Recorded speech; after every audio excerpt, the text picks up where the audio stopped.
Hey guys, Brian here and welcome back to the channel. And in today's episode, we are interviewing my friend Eric Park. He is a CVICU nurse that originally he was in Buffalo during the pandemic, all while the hospital was going on strike, where he was thrown into all these different type of critical care situations. And the stories that he's telling is just amazing to hear. And there's a lot of laughs in this, a lot of good information about what he's doing now and what his future plans are for his career.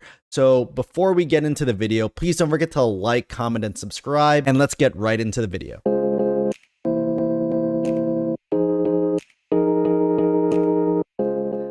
So guys, we have my friend and hopefully coworker Eric Park here today. So guys, he's a really good guy. So Eric, tell us about yourself and your journey into nursing. Oh man, well first, thanks for having me on. It's an Of course, honor. man. Journey as a nurse is kind of a lengthy one for me. I'm a bit older and I got into nursing 2-3 years ago. And yeah, I mean, I think. And how old are you right now? I'm 30. I just turned 30 in this past August. Oh, dang. Yeah, I know. I feel it. I'm older. I'm 34, so it's okay.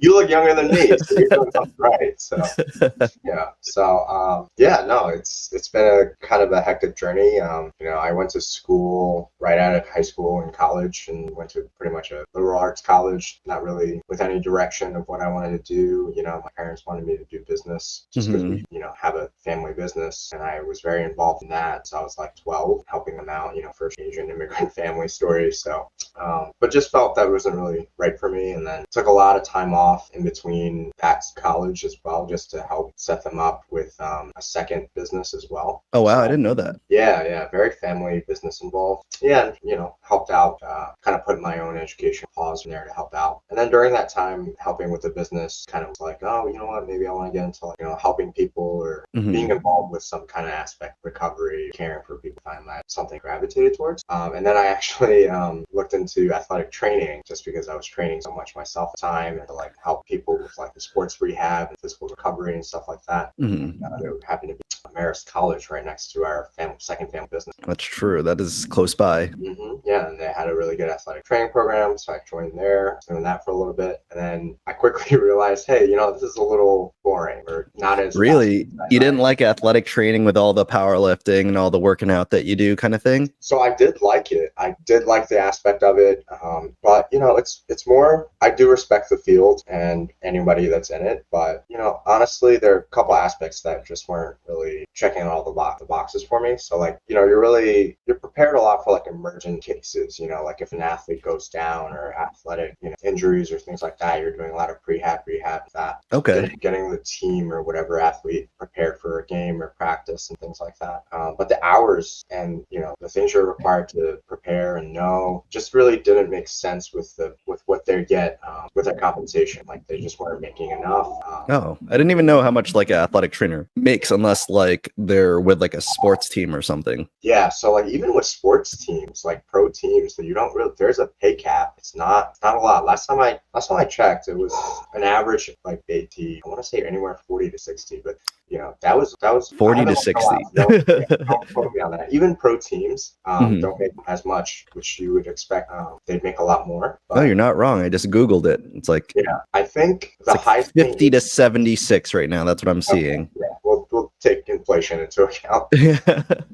But I think even I think there were only 2 professional team or associations that pay the most. And I think it's the NFL and EA, I believe. But even to get into that, it's you got to know people. You got to know a lot of connections and all that as well. Yeah, right. You travel a lot with the team for away games and things like that. True. So it's just a lot of demand for not as much compensation. And besides that, I think just the time and just I wanted something a little bit more fast paced. And this one time I had to escort, join an athlete to the ER just because he was a football player. He forgot his cup. He essentially had testicular torsion. Right. Oh shoot! Yeah. Yeah, it was gnarly. And then we had to go to the ER and whole ordeal. When we got to the ER and I saw all the nurses and everybody in action, and I had an S-bar essentially right then and there. And then that's when I was like, oh man, this is kind of what I was looking for. This is what what it's oh man, this is what I was missing. This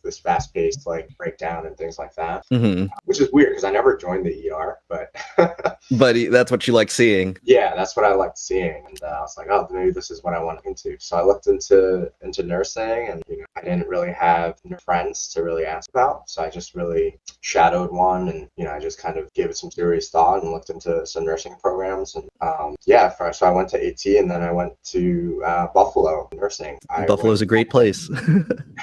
You would know.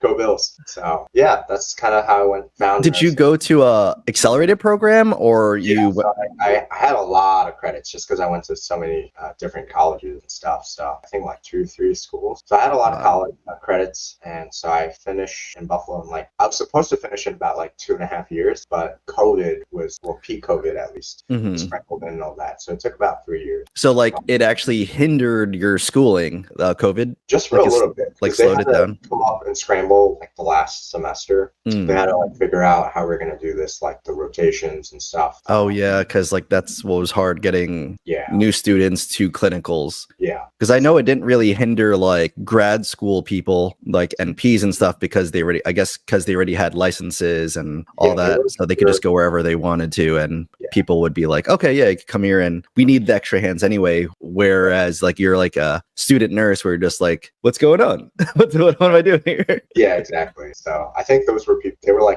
able to work under an emergency profile or something. So just a side note, testicular torsion, that is painful. Yeah, dude, it was. We had to shear off the pants and everything, and in the ambulance, just to get a visual of what's going on. And I watched that sucker turn colors, and so I was like, oh no. And did they manually twist? They tried, but no, he went. They tried to manipulate it as best as they could, but by the time we got there, it was so swollen that they really couldn't twist that. So I don't even know why I'm sharing this. When I was in junior high. Oh no. I was playing basketball for the school team, and then all of a sudden I just fell to the floor, what is going on, kind of thing. Okay. So luckily my dad, he was a nurse too, he's like, this dude doesn't just fall in pain. I feel like I have a high tolerance of pain, but that, I don't know what happened. I just fell down and I was crying. So my dad took me out of the game, brought me to the ER, and they're like, yo, you got testicular torsion. Then they had to do all these maneuvering things, and I was there overnight, writhing in pain, but they were able to manually over time do it. It didn't go to super emergency, but they had to do the whole ultrasound of everything. And then I remember seeing the ultrasound where you could see the I guess the spermatic cord kind of not how it's supposed to be. I was like, oh my god, am I gonna lose my balls?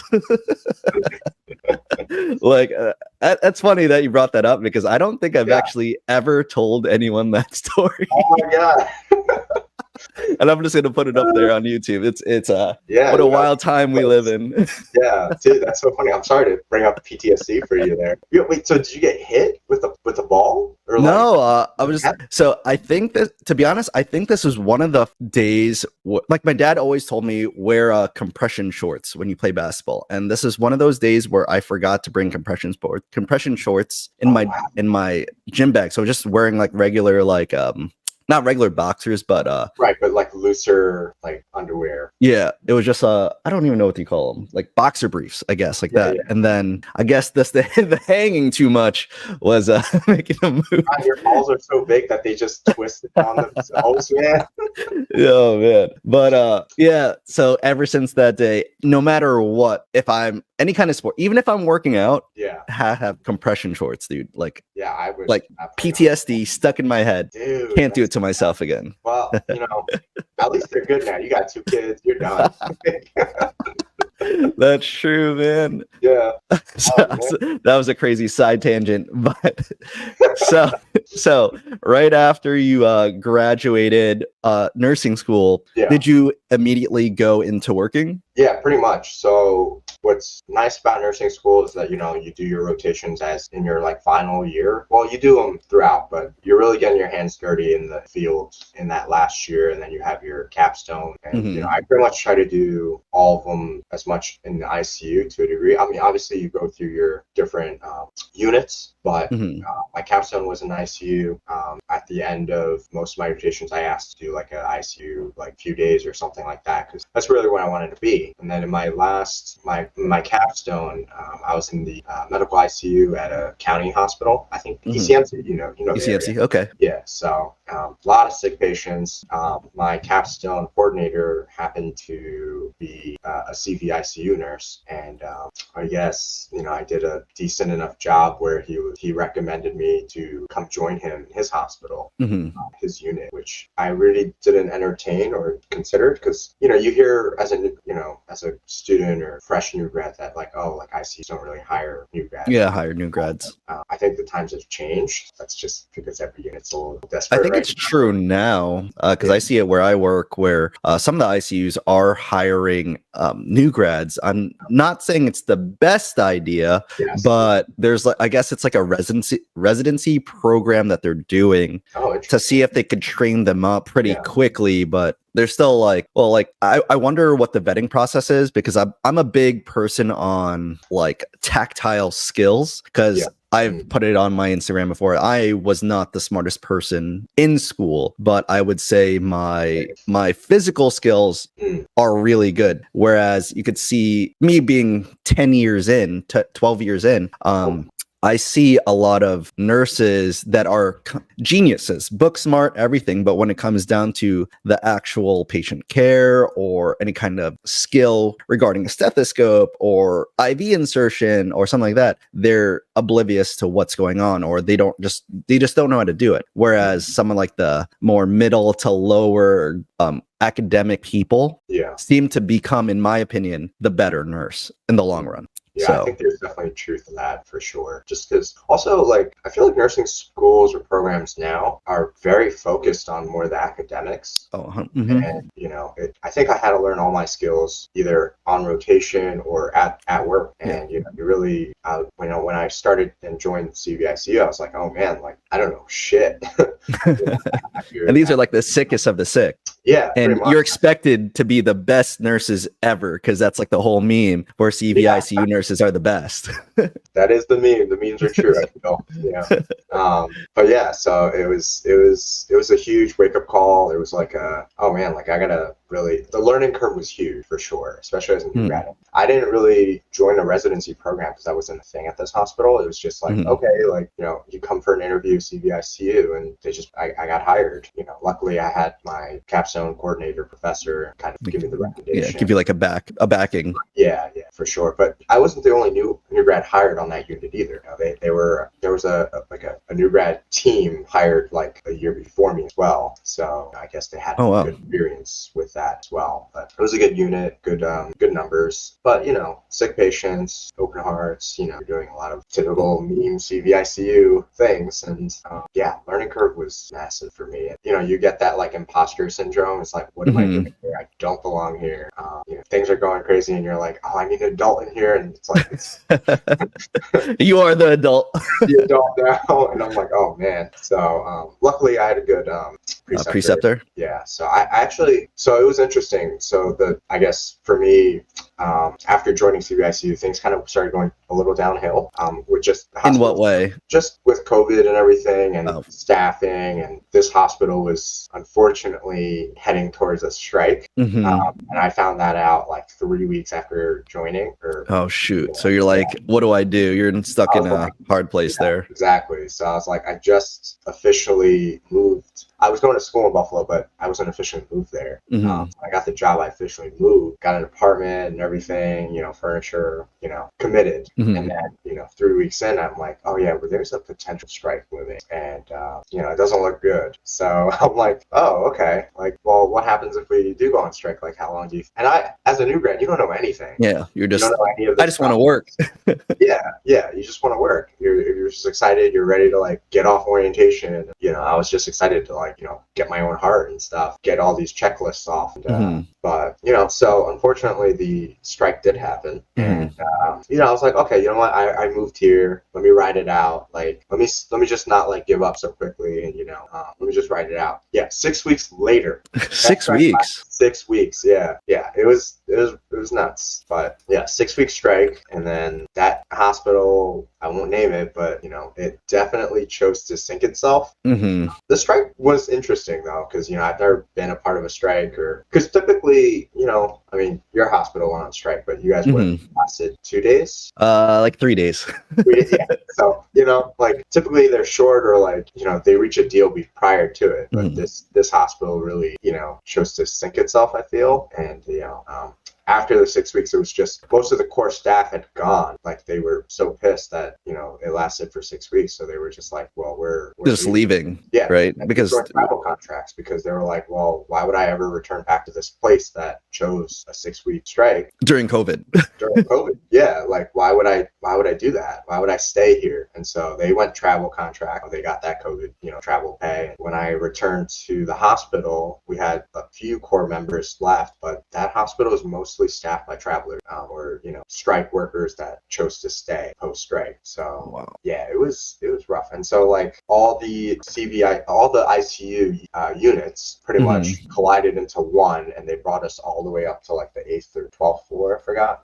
It was like a 32 or 28 to 32 bed floor, and pretty much all the ICU units combined shared that one floor. Oh my goodness. Yeah, and like you're talking about bringing like ECMO and like the sickest of the sick during COVID. During COVID, where there's a red zone at one side, and you're gonna have medical CVICU and neuro ICU and so CVICU. All the ICUs were all on one floor. Yeah, pretty much. So they just wanted all the critical care people there. Yep, all in one spot to like I guess handle anyone who's short, or any chaos or things like that. But yeah, so and then I guess. So it just kind of got skewed, because you'd go in, and then I'm CVICU, but they were like, okay, well you're gonna take like 2 medical ICU or surgical ICU patients, or you're gonna be on neuro today. I'm like, I don't know anything about neuro. Yeah, without like an orientation, be like, oh, you're critical care, you got this. Yeah, and they just stick me with pretty much a random preceptor, essentially, who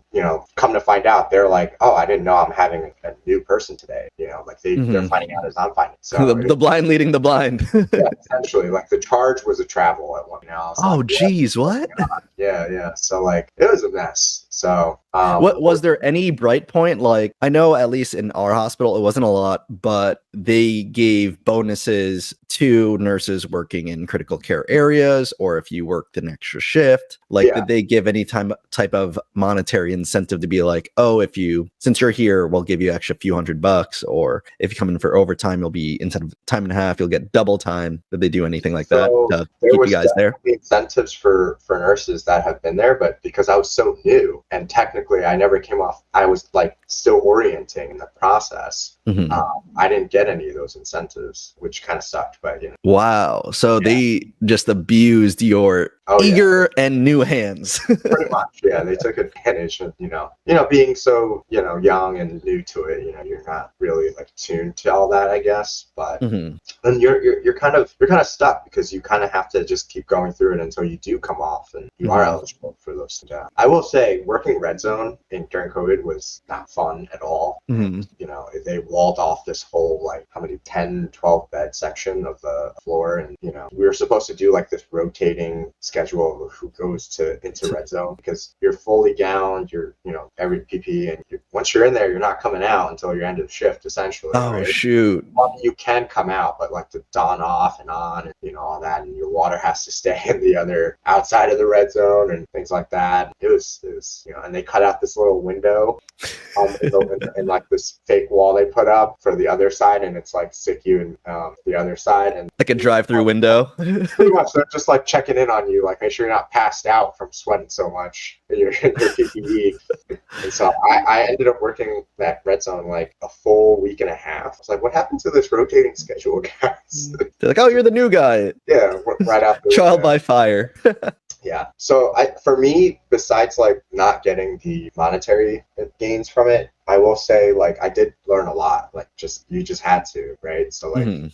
not only did I learn a lot with CVICU, but just in ICU critical care in general, like especially Mhm. COVID, like I've never done compression from a patient's back before, right? Because my COVID patient was prone and she That's what crashed. they wanted? I've to be honest, I've never seen that. Yeah, so I was like, how? Well, she's prone, and she weighs a bit, and we have a whole turning, process, right? A Yeah. proning procedure and flipping them over again, and you have to do it with respiratory involved because they're intubated and stuff. So my patient's crashing, and my preceptor or whatever at the time was like, she didn't know what to do, and we were just like, how are we doing compressions? Because we've never, So then the doctor comes in and he's like, well, you could, just go by anatomy. You guys know where everything is. You know your landmarks. Start from the back. And he was like, well, it's actually where it's going to be more superficial now because it's, Right. further Yeah. in. So they're on their stomach and, you just go from the back, and we did, and it worked.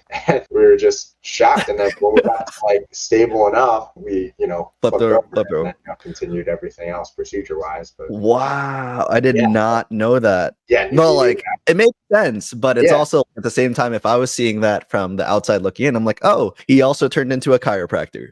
Yeah, I just feel like you need to step away from that patient right now. But the doctor was like, like in those situations, like think about it, like what to do, where to do it, your landmarks. Yeah, and at the time it was like anything goes. Like no one really knew Yeah, what was going on, so you just have to do true. what you can. Yeah. So it worked out, and once patient was stable enough, we, with respiratory, flipped her over and got her carried out how you normally would. Yeah, so Wow. I did get to learn a lot. Like, we were so short staffed that, you're just it was never a boring day, I guess. But you're also probably exhausted every We time you left. we had 3 patients all the time, triple all the time. Yeah, I had a lot of stroke patients too. So I am Oh yeah, you grateful said you were doing neuro ICU stuff too. yeah, So so I am like grateful for the exposure and the experience of, I guess it's rare to have all those all of ICU them units in one floor. compressed. Yeah. Right. So just to like walk around and just like learn or see some cool things like that. That aspect, I am grateful for learning and seeing. I don't think I'll get that kind of experience anywhere Ever else. again? No, I think don't think so. And you don't want to either anymore. Just keep all those skills and all the knowledge that you learned in there just so you could use it again one day if you needed right. it. Seriously. So that was really cool, but then yeah. You eventually left, right? Yeah, so timing wise, towards the end of my time in Buffalo, my mom got diagnosed with cancer, stage 4 and things like that. Yeah, I'm sorry to hear that, man. Thank you. We had known, I think she got diagnosed at the end of 2020, I want to say. Don't quote me on that. But so I had known while I was in Buffalo for a little bit. My sister was really taking care of, things down here. And during breaks, I would go down and take care of things, whatever they needed as well. But my sister had called me one night. It was a little bit after work, and she was like, "Hey, like, my mom went through the typical, she had a surgery to kind of remove as much chemo, radiation, things like that. And post like 6 months after it had already come back. Oh, geez. So my sister had called me when she was like, she texted me at work, like, we need to talk about potentially you moving back down, just because it's a lot, right? She also worked full time, she's not here. She doesn't live So I called her. We had a good, lengthy chat back to explore some options. And that's what made you come back home, right? Yeah, pretty much. So I was like, you know what? Hey, what better time to leave than right now? And I was already feeling pretty burnt out already from everything that you were doing. Right. So it was just a lot. I was like, you know what? I had unfortunately re-signed my lease at that time, so I had to figure out a way to get out of that. To like break the lease kind of thing. Just had to pay. So that's how you break it. Oh yeah, you could break it if you pay. Yeah. So you come back home. And so you don't have a job right now. So yeah, no job lined up, things like that. My mom being sick, so it kind of left, a lot of things left to do for the family business, which I've always been a part of, always had a hand in. So I came back down and essentially just took over, her role, took on a little bit more so that my dad could also spend time with her. And that. Of course, so that's really good of you. Oh, thank you. I didn't have a nurse job lined up, but I was comfortable with having a break from nursing, honestly, just from that whole thing, and just kind of just focusing on what I need to do here for family storage care. And that's how So I know we talked a little bit at this, I think at this point, so you were working at the business, but then you were also thinking about going into something like just not even nursing anymore, like you said, like insurance or something. You just didn't want to do nursing anymore, right? Yeah, this is probably when Kevin and I met up to work out, and I was telling him everything. He was telling me about his tech job at Mount Sinai and stuff. I was thinking of, well, I didn't want my like nursing degree to go to waste, right? So I was like, you know what, maybe I'll look into like a work from home nurse job, like a nurse, case manager, or like, things like that. Because I had a friend in Buffalo who left bedside for that. Wow. Pretty much a new grad too, because he also had a really bad experience up there. Yeah. So, he was mentioning about it. So I was looking into it, and I was like, maybe I should do that while I'm here at home. And, I could definitely work from home and do kind of like casework, right? It's not terrible, but it's not, I guess, the fast-paced ICU thing I went into nursing for. Just considering that route after being burnt out. And then you had reached out to me right before I like started really looking into it. Yeah. Kev was like, oh, Eric, he's back home. Yeah. If you could, he's like, you think he would want to work here? I was like, I'll ask him. Yeah. I honestly didn't even consider like procedural or anything of the sort, because one, I didn't know too much about it, and two, anything I heard about procedural was like you would need quite a few years of experience to even get in or be considered. So I didn't really think it was a like attainable position. Yeah, and here we are. Hopefully, in the next month, you'll be in. Honestly, I don't know. It feels like a year-long process. It's been like what, 7 months? I don't know, dude. It's so we started this whole thing in like June. Yeah, I remember. I think every time you call me, I'm up in the Woodbury Commons. Yeah. And then I'm like, oh, Eric's calling. Let's see what's going on. And then nonstop applying and a bunch of interviews for the same place. Yeah, for the same place. Always saying you're going to get the job, but then something always comes up. And then it's just, and not even from your end. It's this end where it's just like, oh, we're missing something. Or it's just HR just saying they're missing something. And then now finally they're giving you the correct offer letter. But now it's just like, can I get anything else? Can I get a start date? Yeah, right. They give me a tentative start date in the offer letter, but I think they're making me redo like the whole like background check process and things that you've already done. That took forever. Like, you're gonna have to come back for another health assessment. I was like, but I was just there. Man, you'll have to do that too. Yeah, and I already took an ID photo. Like I was 2 days away from starting start date, and now my kids should just use the same info. Yeah. Well, I appreciate you like sticking it out, because I feel like the reason is because you want to work with me.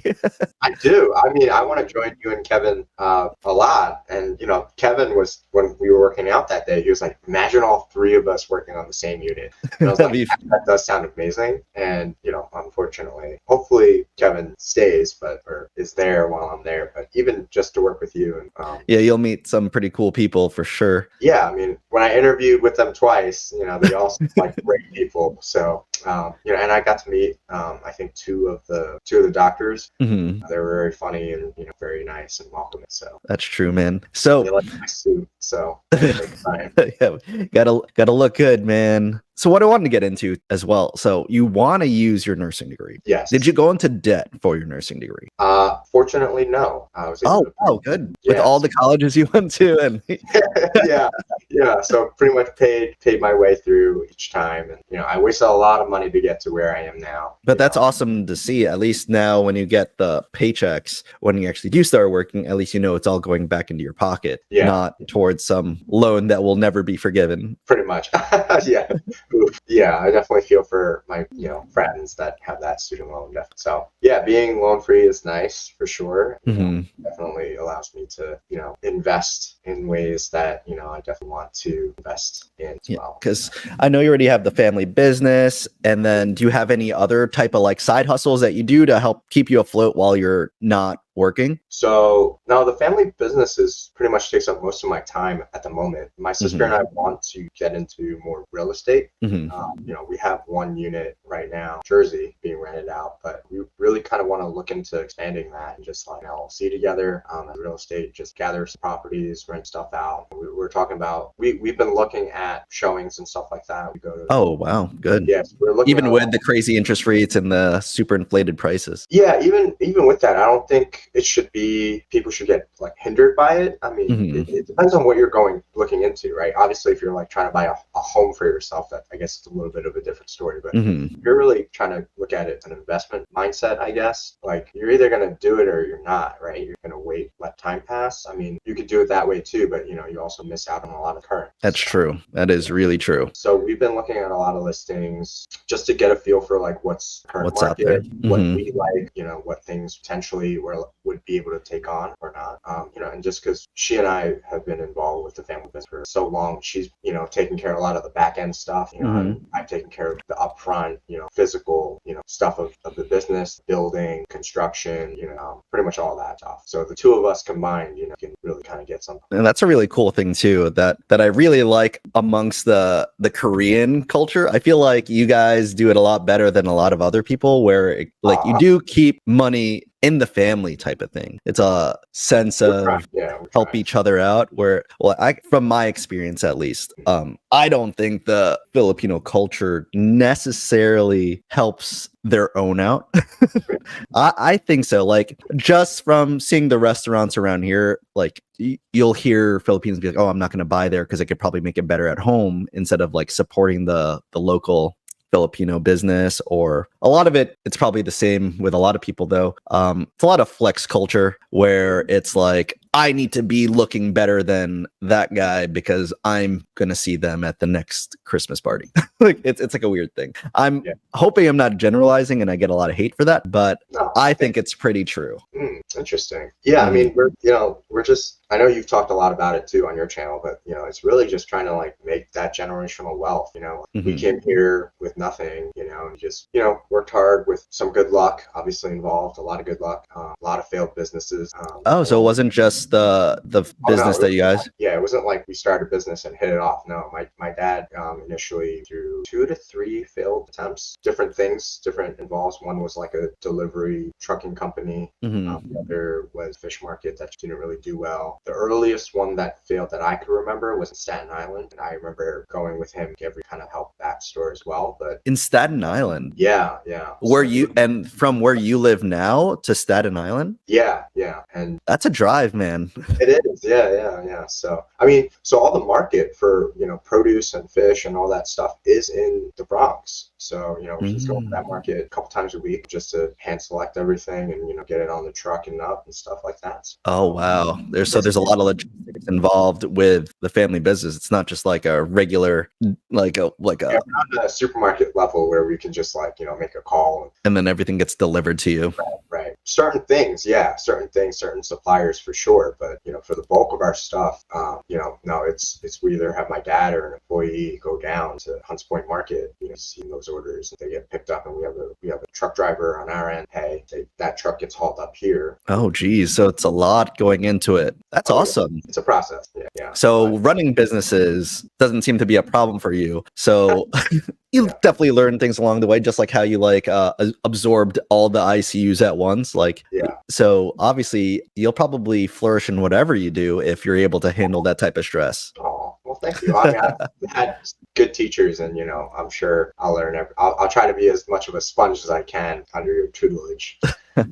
Whenever you get here. Whenever I get there, essentially. Yeah, if I ever get there, and obviously, after we fool around and get that out of our system. So probably the biggest question a lot of people will probably ask is that why would you, other than working with like friends, why would you wait for this job to finally open up? if there's local hospitals near you, there's a lot of hospitals from where you live to where I work, where Yeah. you could work at. Yeah, so the reason why I'm really patient and going through this kind of a ringer of a process for this position is because of the position itself. I don't think I really, with my years of experience, which is not that much, I don't think I would be able to get another opportunity for this position like I have now.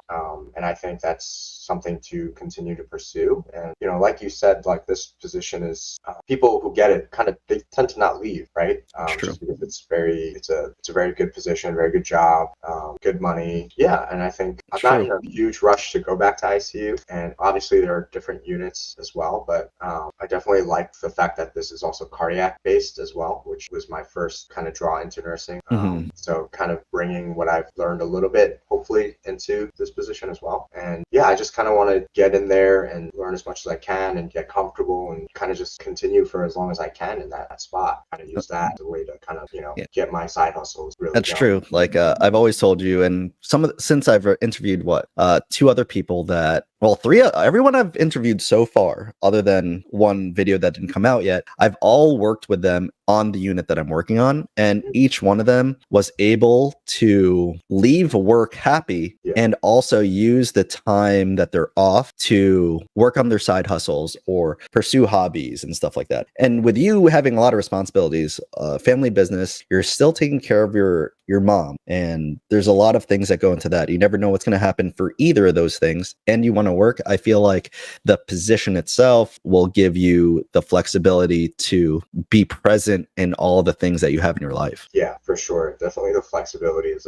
another part. The no weekends, no holidays, no overnights. It's huge. It just kind of, when you brought this position, when you brought it to my attention and you told me all these things, I was like, oh, this kind of actually would work with, what I am doing now and what I'm capable of doing now. So I was kind of blown away a little bit because I was like, oh, I didn't really think that these were viable or potentially available for, because if I go to any other hospital now, I have no seniority. I'm going to be given an overnight, which I physically can't do with what I have going on now. And so I was like, well, that's kind of out. I could go to an outpatient place, but then that's 5 days a week. Right. Nothing really seemed appealing to either. And so, but the flexibility of this position, just like biggest draw, even with the commute, I was like, wow, that's way worth it. Yeah. We actually have like a new nurse that took one of the evening positions. So obviously it's like an 11 to 11 position that eventually I hope will be given to you. Like you don't stay overnight, but some days you do go past 11, but obviously you do get overtime for that. But then he travels about an hour and a half too. So he's coming from like almost Pennsylvania. It's like West New Jersey. It's like really deep, but he says he loves the job and it's worth it. He says it's worth it with everything that we're doing and all that. Like it's like the flexibility is huge. Yes. And unlimited, like if you needed money, there's also like unlimited overtime. Yeah, that's a huge plus too. Well, I mean, I don't know how much overtime I would be doing from the get-go, but if you needed it, at least it's available. Yeah, for sure. Yeah, and New York City pay is huge, and coming from Buffalo, the comparison's like huge. That's what's crazy. Like I see that with like California, like certain parts of California don't pay well, but then like you go to Northern California and they're like getting paid like two hundreds of thousands. Yes. But then you go to New York, if you're not working in New York City, you're getting paid. Sometimes I feel like the equivalent of like retail workers, like once you're outside of that bubble. Yeah, for sure. Yeah. I don't know why that is, but I don't know why that is, because like Buffalo is a pretty dense population there, but they just don't pay well. A lot of people argue it's because the cost of living there is so low or lower.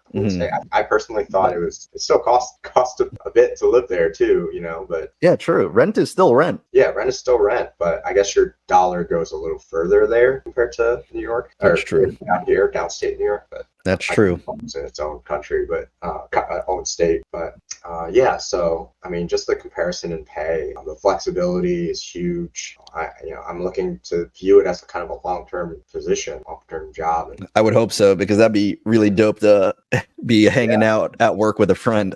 Yeah, you're not leaving, right? No, I don't think so.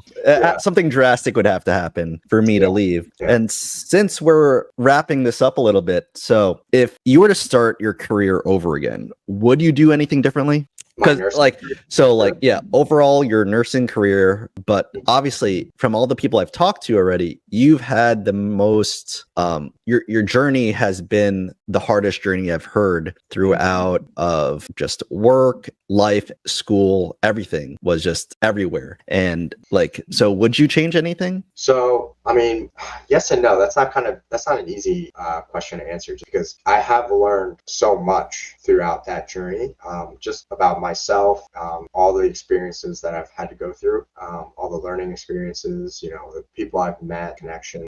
What's great about the family business is that, it exposes you different kinds of businesses as you go. Just this past year alone, like I've had to talk to structural engineers, with, fixing some stuff within the structure of the building of our store, coordinating with the city and city officials.